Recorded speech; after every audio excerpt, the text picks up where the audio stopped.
what is an exit strategy? First off, to put it simply, an exit strategy is a plan for how you will monetize your investment property. When you purchase a property, you already want to know how to monetize it. You don't want to buy assets and be like, I guess maybe I'll Section 8 it, maybe I'll do a midterm rep. No. You got to buy it with the exit in mind. And if you're really smart, you buy it with multiple exit strategies in mind. I might flip it. I could hold it. I could do what we're going to talk about today.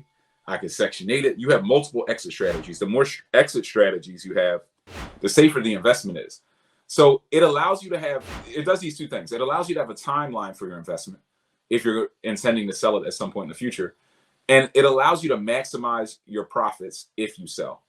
So what we're going to talk about in today's strategy is like not only a way to sell your property and monetize it from a cash flow standpoint, but to have less management as well. For those of you who are like, yeah, I want to be a buy and hold real estate investor, but I don't want to be like a manager. I don't want to be like a landlord. This strategy is also awesome for that. So let's get into it. So the exit that we're going to talk about is a rent to own exit. This is a really powerful strategy once you understand how it works and how to position yourself for success. Also, the benefits on both sides. It's not only a benefit for you, but it's a benefit for the person who is acquiring the property as well. So you're going to enter your deal like we do in the Boots on the Ground program. We're doing the burst strategy. So we're buying the properties. We're refinancing them. We're going to rent them out. We're going to refinance them and then repeat that process. So we're buying them, rehabbing them, renting them out, refinancing, repeating. That's the burst strategy. Our total investment, if you look at a burst strategy deal, and people who are burst strategists know this, and as rates go down, this is going to kind of go to zero. Your total investment to acquire one of these properties will be zero out of pocket after you refinance out of the deal. But you're going to be all in this deal about $10,000. You're going to take some money. You're going to buy the property. You're going to value add it. So through the construction process, once again, we can do this for you in the Boots on the Ground program. But through that construction process, you're going to create enough value that you can refinance out and pull most of your money out of this deal. So you're going to be left at the end of the transaction with about 10K in the deal. That's like, I don't want to call it a worst case scenario, but that's maybe like an average. Maybe you have 10K in the deal, and that number's getting better as rates are going down. It's going to go down to pretty much zero. We have no money in the deal. And then the strategy gets crazy. Your mortgage payment, let's call it $1,300 a month. You're then going to take that property and you're going to find somebody with bad credit, which ain't hard to do, especially during a recession. And you're going to do an exit using a lease with an option contract. So it's a two-part contract. One part is a lease agreement, just like any other property you rent out. You find a tenant, you can put them on a 1-year lease. That's a lease. The only add-on is the option contract. This is where you get into more of like a creative financing structure.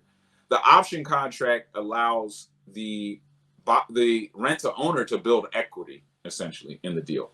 And I'll break down how that works. But they're going to come to the table with $22,000 down, just like they would bring money down to the bank. If you're operating as the bank, as a creative financer, they're going to bring that $22,000 down to you. You're only in $10,000, so now you're up $12,000. That's a nice deal. That's a nice exit right from day one. So once you find that let's go out like 30 days, you find that person to rent to own and stroke that lease and that option contract, you're up $12,000 on your investment already because you got your 10K back plus 12. And then you're going to put the rent way above market because this is a rent to own product. It's a unique product. You're going to put that at $2,500 a month. That's creating another $1,200 a month spread. And it's a spread that you can actually keep. I saw Mike Morgan said we're good for Friday. Good for Saturday for the ride along. It's good. So this is money that you can keep. So let's get into the next level of this. Here's how the lease option contract works. This stuff is pretty interesting. So our purchase price that we're going to sell this property for, we're selling it for $220, rent to own, $220K. We only owe $165,000. Let's say we bought it for $80 and put $80 into it. We only owe $165 on the mortgage, and we're paying like $1,300 a month. Pretty basic, pretty much everything included. We're going to stroke this option agreement. Lease option, 24 months. I don't want to go over 24 months. If I go over this 24 months, I'm now putting myself in a position where I'm giving them too much ownership, too much equitable ownership in his contract. So if it goes over 24 months and we go to court, let's say they don't buy the property, they don't pay, they fall behind on the rent. What are the risks here? They fall behind. If they fall behind within that 24-month mark, I can treat them just like a tenant. Because I've separated my contracts, I can treat them just based on the lease. The option contract would have defaulted due to non-payment of the rent. And now they're a regular tenant. I can just evict them, find somebody else. They come with their $22,000. Boom, now I'm up like $30K on the deal. I'm not really going to lose in that situation. If I give them 25 months, once I get over that 24th month, they may be treated as a equitable owner, which means I would have to file a foreclosure.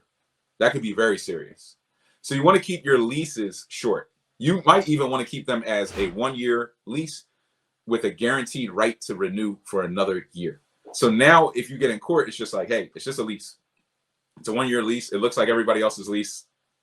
There was a separate option contract that was a sidecar, and they defaulted on it. End of story. The judge is not going to be as lenient. If you get into anything over 24 months, now there aren't too many 3-year leases out there residentially, right? So now it's like, well, why'd you go beyond 2 years? 2 years is kind of like a long residential lease. Why are you at 3 years? This seems a little different to me. This seems like equitable ownership. I think you're in the wrong court. Now you got to file a foreclosure. That's 2 years. Now you're in some drama. That's no bueno. So keep your lease options short. And then, guys, there are multiple exit strategies. So even if you go in with a, hey, I want to rent to own or lease purchase option, kind of do these things, you can always have some backup exit strategies. Like, well, if I don't want to do that, I'll Section 8 it, or I'll do room rentals or co-living or market rentals. Always go into your deals with multiple exit strategies, and you'll just be a lot safer. You'll make a lot more money.